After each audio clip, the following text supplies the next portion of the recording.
I don't know how to start a video, but I'm Hootless, and this is Stardew Valley Ultimate Kitchen, I think I ended up calling this. I don't know, I was thinking about a title for a while, and I settled on something, but can't remember it now. Either way, this is a challenge run and a return to form for this channel. I'm going to be going back to doing Stardew Valley challenge runs mostly, starting with this one. It's not a very difficult challenge, I don't think.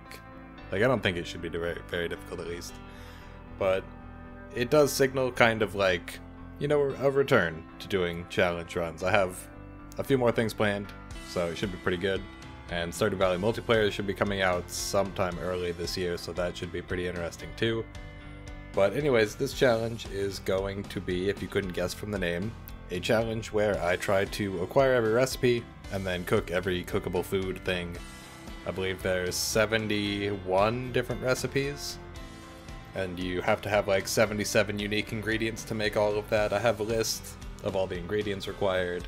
There'll be a link in the description to the spreadsheet that I created using information from the Stardew Valley wiki. And if you guys want to follow along, feel free. You know, you should be able to view that spreadsheet and see all the ingredients you need.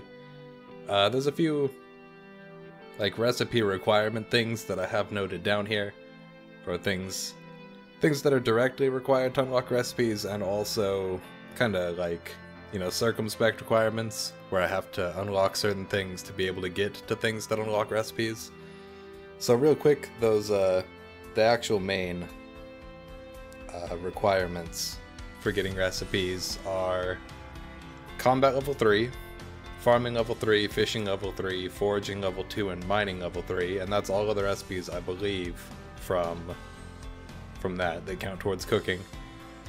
You have to get 3 hearts with Pierre and Shane, and you have to get 7 hearts with Caroline, Clint, Demetrius, Emily, Evelyn, George, Gus, Jody, Kent, Lewis, Linus, Marnie, Pam, Robin, and Sandy. And kind of in addition to those, the circumspect requirements are that I have to have desert access for various reasons, including items I have to collect, and also so that I can talk to Sandy. I have to have sewer access because one of the required items is void mayonnaise, which you can make from void eggs, so the only guaranteed way to get that is by buying it from Krobus in the sewer.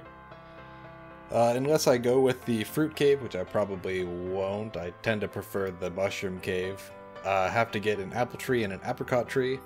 Gotta have secret woods access, which means I'll have to upgrade my axe. And I will have to upgrade my farmhouse, which shouldn't be too hard. Of course, desert access does require doing either the community center or buying it from Joja Mart. I'll probably go with the community center, just because, you know, it would be kind of weird to do it the JoJo way, even if it would be significantly easier. And to get into the sewer, I think it's 50 or 60 items donated to the museum, so I'll have to do a bunch of mining for that. It shouldn't be too difficult, and as you can see, I just got an anchor there, an anchor from the beach. So that should be relatively easy. Due to the nature of this challenge, it will be a 2-year challenge because recipes show up throughout the first and second years, so I won't be able to have all the recipes unlocked until the end of the second year. That's not too much of a problem though, I don't think. It should be, you know, fairly fine beyond that. In fact, having it be 2 years will make some things like pretty easy to get. For example, you know, it's a lot easier to do the sewer and the desert in 2 years than it is in 1 year. Maybe I'll throw in some extra things as I go along. They won't be official goals, but, you know, extra things I'll try to get. Maybe a certain amount earned, or completing the community center maybe. Probably not. I do that enough. Anyways, so that's pretty much it. Like I said, link is in the description for the spreadsheet for all the ingredients. And it's going to be probably a pretty slow series. I'm not sure if I want to craft the recipes as I get them, or like as I can, or if I just want to do like one super crafting thing at the end, and I might just do one super crafting thing at the end. That way I can make sure I do everything in an order that gets it all correct and all that. Other things I should address, I am using some mods.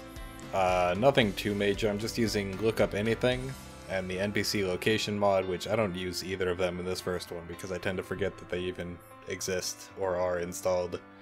And also, as I'm sure most of you probably noticed maybe. I'm using the Darker Grass mod, or whatever it's called. I don't remember what it's called. I think it's like Less Yellow Stardew Valley or something like that. But either way, it's the one that makes the dirt look brown instead of yellow, and all the rocks are like, you know, a darker gray. The trees are slightly different color, the grass is a slightly different color.